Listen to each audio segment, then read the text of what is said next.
Hello and welcome. Conservative View from New Hampshire is a daily podcast where we shine a light on the happenings of the day. Conservative View from New Hampshire is a proud partner of and contributor to the Liberty Loft. My name is Ray Cardello, and I'm your host for today's podcast. So let's get started with today's commentary for May 16th, 2022. This is episode 40 of Season 10.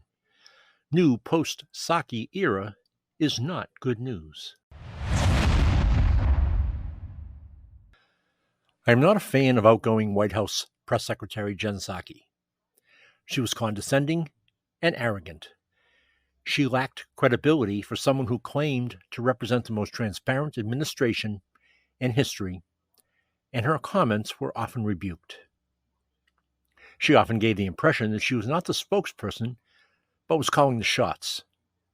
To circle back, I will not miss our daily dose of Jen Psaki, and she has found an appropriate landing spot at MSNBC. Enter Karine Jean-Pierre. JP moves up from the assistant role to take the podium on the main stage.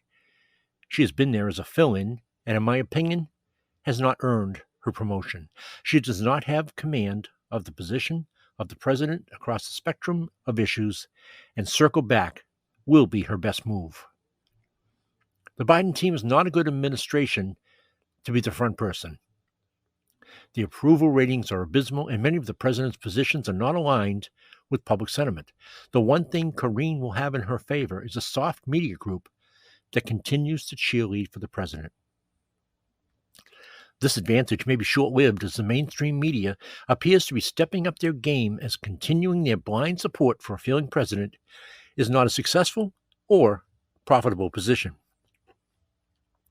I found it offensive, but in line with this administration's MO, when Jean-Pierre was introduced as the new press secretary, there was no mention of her credentials or fitness for the job. Instead, there was an emphasis on the number of boxes Karine checked. Black, check. Female, check. Gay, double check. Diversity, not excellence, is key to Biden, and the country loses again. One of the biggest lies continually pushed by Psaki was how accessible Biden is to the media. Her claim that Biden speaks openly once, if not twice per day, is not valid. Biden has fewer press conferences than any of his predecessors, and when he does speak, it usually requires staff to clean up quickly. Biden's performance dispels any thought that this administration is transparent. So where do we stand now? We have a failing president and now an incompetent press secretary. We have continued to claim that America deserves better, but at this point, we have to lower our expectations with this administration.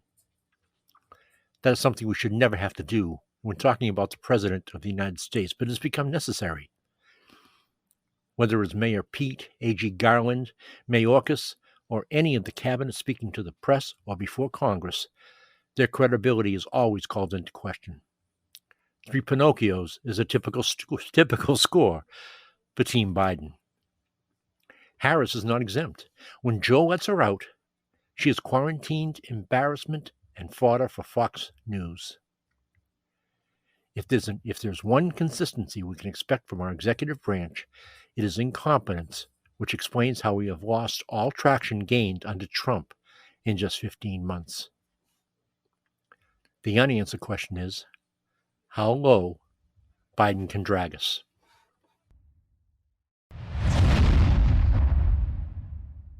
Thank you for joining me today. You have been listening to Conservative View from New Hampshire, a proud partner of the Liberty Loft. We hope you have enjoyed today's podcast and will share it with a friend. Until tomorrow, make the best of yourself and your day.